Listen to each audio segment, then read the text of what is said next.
अब तक कांग्रेस ने अपने पत्ते नहीं खोले। पत्ते तो भारतीय जनता पार्टी भी नहीं खोले। इस बीच मध्य प्रदेश कांग्रेस में राज्यसभा में उम्मीदवारी को लेकर सियासी गतिविधि तेज हो गई है।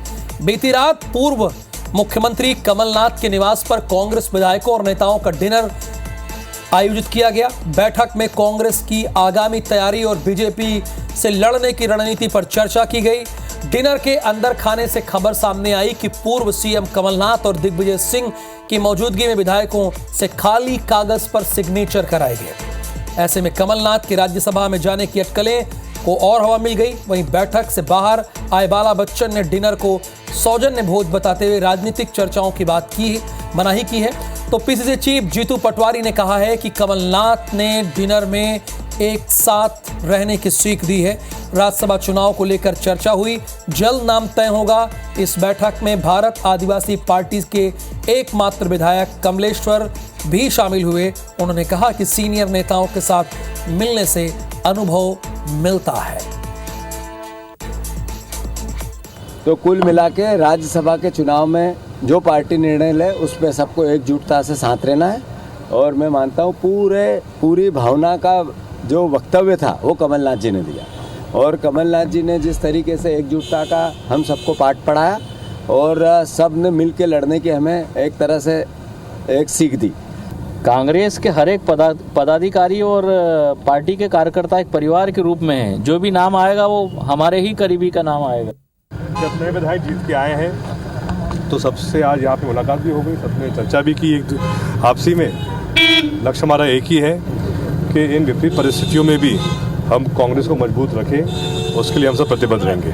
तो मैं भारत आदिवासी पार्टी से विधायक हूँ और सीनियर लोगों के साथ मिलने में बहुत समस्याओं का समाधान होता है। विधानसभा कैसे चलती है, क्या हो, मतलब मार्गदर्शन के लिए मैं आया था। और दूसरा देखा जाएगा राज्यसभा में क्या स्थिति में अभी। तो जीतू पटवारी कह रहे हैं कि एकजुटता का पाठ पढ़ाया है कमलनाथ ने, लेकिन खबर यह है नवीन कि खाली कागज पर हस्ताक्षर करा लिए हैं। इस खबर में कितना दम है, ब्रजेश जैन बताइए आप।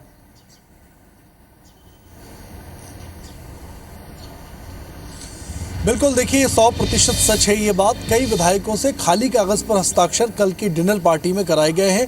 प्रस्तावक प्रपत्र से कहा जा रहा है कि ये जो पांचों उम्मीदवार रहने वाले हैं राज्यसभा के, उनके लिए जो प्रस्तावक बनेंगे विधायक, उनका जो है पहले से ही नाम तय करके उन प्रस्तावकों के साइन जो है प्रस्तावक प्रपत्र पर लिए गए हैं। लेकिन कई विधायकों ने अपना नाम ना बताने की तर्ज पर ये कहा है कि उनसे खाली यानी ब्लैंक पेपर पर साइन कराए गए, किसी तरीके का कोई फॉर्म नहीं था। यानी कि कहीं ना कहीं गठजोड़ कल की डिनर पार्टी में भी चलता रहा। दिल्ली में तो मंथन कांग्रेस कर ही रही है, लेकिन मध्य प्रदेश में भी कमलनाथ और तमाम दिग्विजय सिंह भी मौजूद थे उस वक्त। तमाम लोग लॉबी में जुटे हुए हैं, तमाम लोग इस बात में जुटे हुए हैं कि उनका समर्थन का जो नेता है वही राज्यसभा जाए। और जैसे जीतू पटवारी को हम दिखा रहे थे, वो भी कह रहे थे कि राज्यसभा जो भी जाएगा हमारा समर्थक ही जाएगा, हम उसका समर्थन करेंगे। तो कहीं ना कहीं एकजुटता का संदेश तो कांग्रेस दे ही रही है।